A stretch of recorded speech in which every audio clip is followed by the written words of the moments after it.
Hey, American contractors, viewers of the American Contractor Show. I'm here with John Dye at Win the Storm, and I have to tell you, anyone that is associated with American Contractor Show, you are a badass. Big shout out to American Contractor Show. If you don't know, you definitely need to check out the Storm Summit. They're doing it in excellence. Check them out. Hey, what's up? This is your friend, Francisco Serrano. If you haven't checked it out, American Contractor Show, YouTube channel, Facebook channel, Twitter, Instagram, all the platforms, you need to go them, like them, start learning about your craft. Hey, I'm Matt Danskin with Restoration Referral System. Check out the American Contractor Show. The truck that they've got is awesome. Everything else that they have going on. C3 was eager to help us, and even whenever we weren't giving them work, they were still eager to give advice. The things that they were putting out for the changing from DMO to RFG and giving that to the industry and not charging anything for it, I thought was really cool. And that's stuff that I as a contractor appreciate. I'd recommend C3 to any contractor who's looking for a PA, especially if you're around Colorado. Great guys, man. I'm nothing but happy with the work they've done for us.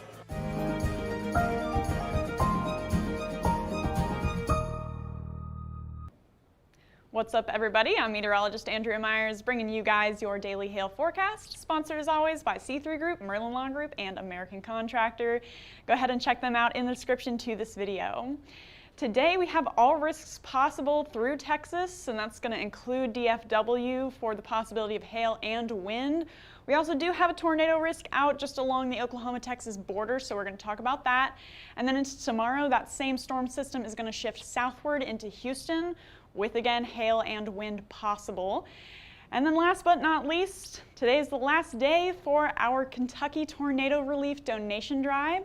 So we're going to tell you guys a little bit about how to donate and where to donate here.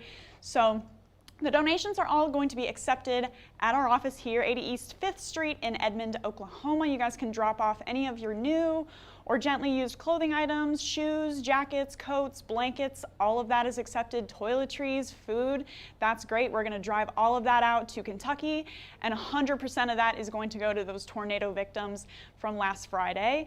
And then if you guys aren't in the Edmond area and you still want to get involved with this, you can donate here to our GoFundMe. That is linked in the description to this video as well. And again, 100% of what we get out of that GoFundMe is going directly to those tornado victims. So you guys can really make a difference as we get into the Christmas season here, helping these people get back on their feet. Now into today's weather, we've got a lot of clear skies through the Rocky Mountains and into the Central Plains, but once you get down south here ahead of that cold front, it's a different story. We got a lot of cloud cover, and you can even see some rain popping up here through the northeastern part of Oklahoma as well as the northern part of Arkansas.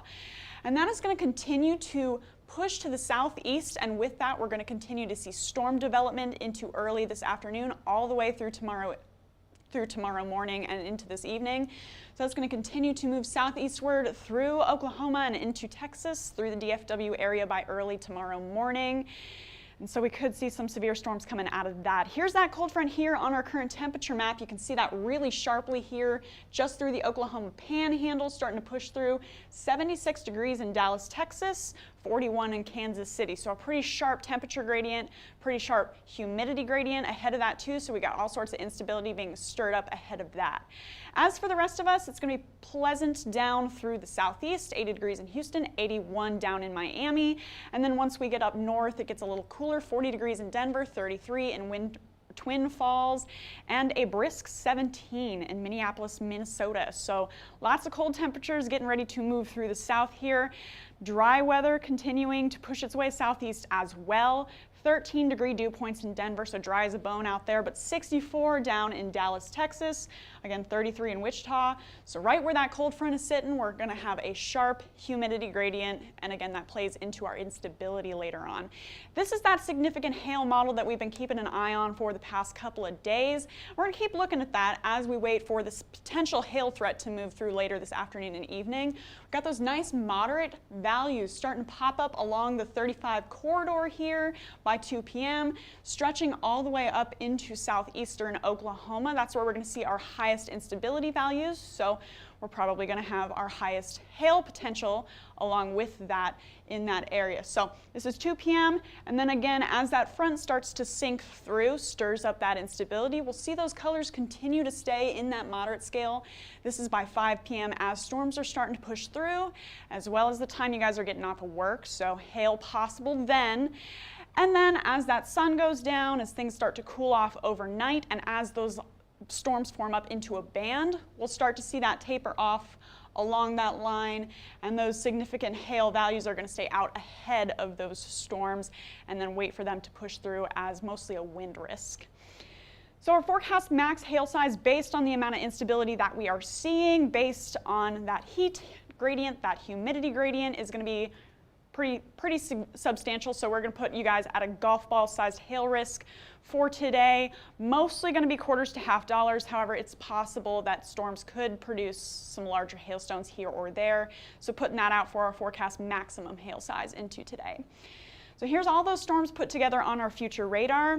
You can see things starting to pop up where we started to see those warm values on our significant hail model. That's where we're going to start to see those storms forming. Again, along that 35 corridor, those isolated cells here could produce some rotation. Tornadoes are possible with that. Winds are possible with that, as well as some severe hail. So we want to be on the watch for that. If you guys are anywhere, I think the Durant area is around here, just anywhere along that 35 corridor could start to see some severe weather by early this afternoon. That's 2 p.m., so in a couple hours here.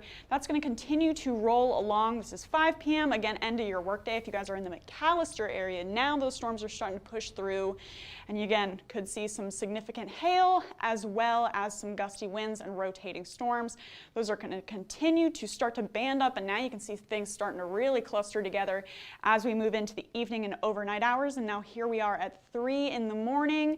These storms getting ready to push through DFW. And again, looks like a pretty solid band, so it's mostly going to be a wind risk, but we're still at the tail end of that, so we could see a couple of these storms stay singular for long enough to drop a severe hailstone or two, and then that's going to continue to push off, and there it goes. It just disappears all at once, but it is going to continue to push down to the southeast towards Houston into tomorrow morning as, again, a significant hail and wind risk.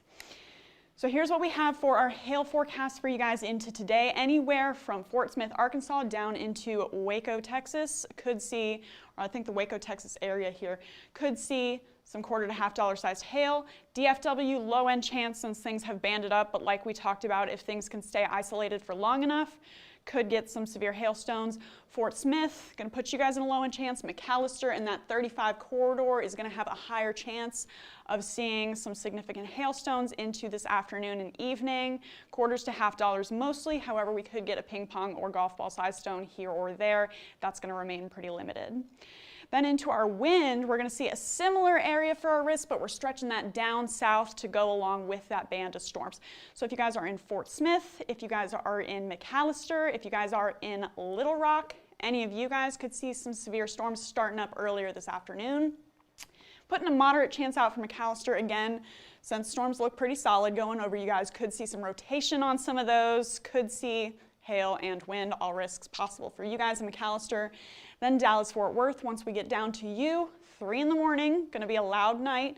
We're going to see some gusty winds passing through, as well as the Waco area. You guys could get some severe winds into tomorrow morning, through tomorrow early morning through the late morning hours. So then into tomorrow, here's that system starting to truck southward into the Houston area. So now here we are at 11 a.m. It's made its way down into the San Antonio area as a line of storms that's going to continue to produce severe winds. But check out ahead of it, we're starting to see isolated storms as well along the 45 corridor, just westward of Houston. We're starting to see some loners, and right along the Gulf Coast. Where that instability lies, we could see some hailstones along with that, up to quarter to $half size. Then that band is just chugging down towards Houston, 2 p.m. We're starting to see that line pass through the city there. Lots of heavy rain with that, maybe even a rumble of thunder or two. And again, some severe winds are going to be possible, and then that's going to push off of the coast and through Louisiana by 5 p.m. end of your workday, starting to make its way through the Lafayette area, and then into New Orleans as mostly just loud showers through the late evening hours, and then it should start to dissipate. So that leaves us with our hail risk for tomorrow. It's going to be down towards Houston. We're seeing $quarter to $half sized hailstones anywhere through that area. Houston, again, low end chance for you guys. If one of those isolated storms can hit you, you could see $quarters to $half through your area. And then anywhere along the Gulf Coast where those storms are starting to pass over as more singular cells, $quarters to $half possible for you. And then the rest of us through Texas are going to see a gusty wind chance, as well as Louisiana through Lafayette, Shreveport, through Houston and San Antonio. Low end chance across the board for any of you guys to see severe winds into tomorrow as that band passes southeastward. It's going to be a morning risk, so not a ton of instability around, and that's why we're leaving it a low end chance. However, it's a pretty solid band, so at the minimum, you guys are going to get some loud thunderstorms, lots of heavy rain moving through tomorrow morning.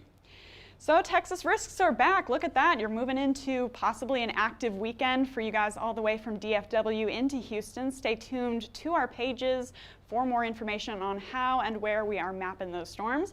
You can follow us on YouTube, Facebook, Instagram, and Twitter. Hit See First on Facebook so you never miss a live video.